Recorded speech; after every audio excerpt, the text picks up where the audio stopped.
नमस्कार दोस्तों, मैं हूं आंचल और आप देख रहे हैं the Janata show. Neha Singh Rathore को कभी भी गिरफ्तार किया जा सकता है क्योंकि उनके खिलाफ एक एफआईआर दर्ज करवाई गई है। 11 धाराएं उनके ऊपर लगाई गई हैं और इतनी गंभीर धाराएं देखकर हर कोई कह रहा है कि उनका बचना मुश्किल है। दरअसल नेहा सिंह राठौर ने इस वक्त जब देश का माहौल खराब है, उन्होंने पाकिस्तान को फायदा पहुंचाने वाला काम किया है। अब जैसा कि आप सभी जानते हैं, पहलगाम में जो अटैक हुआ वो पाकिस्तान के द्वारा कराया गया है और पाकिस्तान लगातार भारत में ऐसी गतिविधियों को अंजाम देता आ रहा है।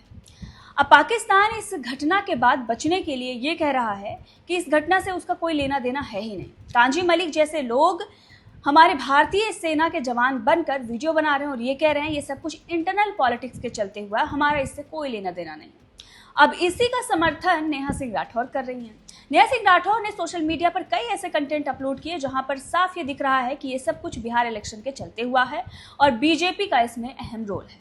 बीजेपी चुनाव से पहले ऐसी चीजें करवाती है ताकि उसे चुनाव में फायदा मिले, क्योंकि नेहा सिंह राठौर लगातार बीजेपी को टारगेट करती आई। उनका कहना है वो सरकार से सवाल पूछती है, लेकिन वो सरकार सिर्फ और सिर्फ बीजेपी या उससे समर्थित दलों की होनी चाहिए, क्योंकि विपक्षी दलों से ये सवाल नहीं करती, विपक्षी दलों से ये मांग करती हैं, वो भी टिकट की।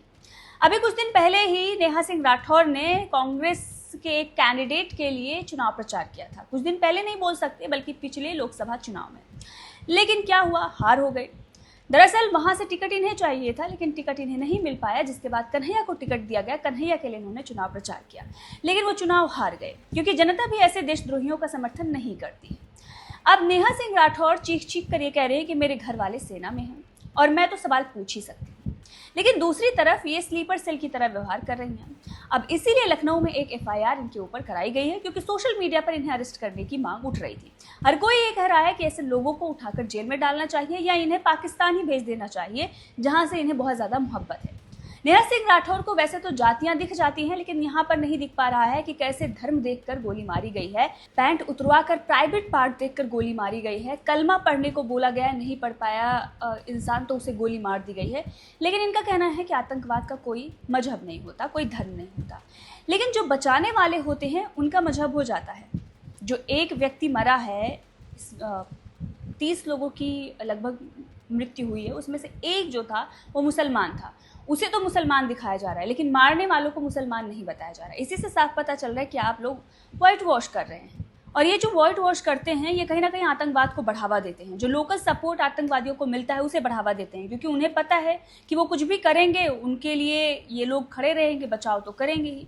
इस वक्त देश के जो विपक्षी दल हैं वो भी बोलने से कतरा रहे हैं, क्योंकि उन्हें पता है कि अंजाम तो भुगतना ही पड़ेगा। इससे पहले जब जब उन्होंने हमारी सेनाओं पर सवाल उठाए हैं तो जनता ने माफ़ नहीं किया, इसीलिए वो बच रहे हैं।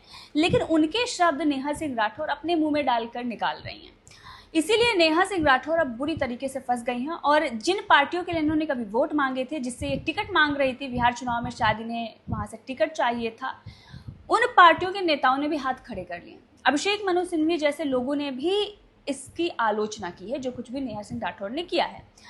अब नेहा सिंह राठौर ने जैसे ही इन पर एफआईआर हुई और अरेस्ट करने की मांग उठने लगी, इन्होंने एक नया जो है सिंपैथी कार्ड खेला और कहा कि भाई मेरे पास पैसे नहीं है केस लड़ने के लिए, तो कोई भी वकील क्या मिल सकता है। फिर क्या था, देश में तो ऐसे लोग बैठे हुए हैं पाक प्रेमी, तुरंत बाहर आ गए कि आप बताइए तो कब आपको वकील की ज़रूरत है और कितने वकीलों की ज़रूरत है, फौज खड़ी हो जाएगी।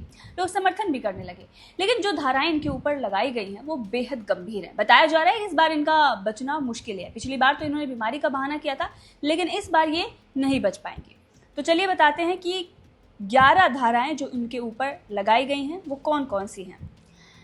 बीएनएस की धारा 196(1)A, धारा 196(1)B, धारा 197(1)A, धारा 197(1)B, धारा 197(1)C, धारा 197(1)D, धारा 353(1)C, धारा 353(2), धारा 302, धारा 152 और सूचना प्रौद्योगिकी अधिनियम 2008 की धारा 69A के तहत एफआईआर दर्ज की गई है। अब चलिए बता देते हैं कि क्या क्या आरोप इनके ऊपर लगे हैं। बीएनएस की धारा 152 को अगर हम देखेंगे तो ये आरोप लगता है इसमें कि भारत की संप्रभुता, अखंडता और अखंडता को खतरे में डालने का काम आपने किया है, यानी कि राजद्रोह का आरोप आपके ऊपर लगा है। धारा 196(1)A, धर्म, जाति, भाषा के आधार पर विभिन्न समूहों के बीच शत्रुता को बढ़ावा दिया है आपने। धारा 197(1)A, राष्ट्रीय एकता के लिए खतरा आपने पैदा किया है।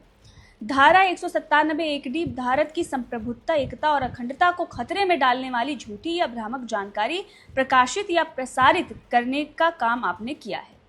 धारा 353 एक सी सार्वजनिक शरारत और आपराधिक गतिविधियों को उकसाने की नीयत से की गई बयानबाजी, और धारा 302 जो है वो धार्मिक भावनाओं को ठेस पहुंचाने से संबंधित है। तो नेहा सिंह राठौर का बचना मुश्किल ही है।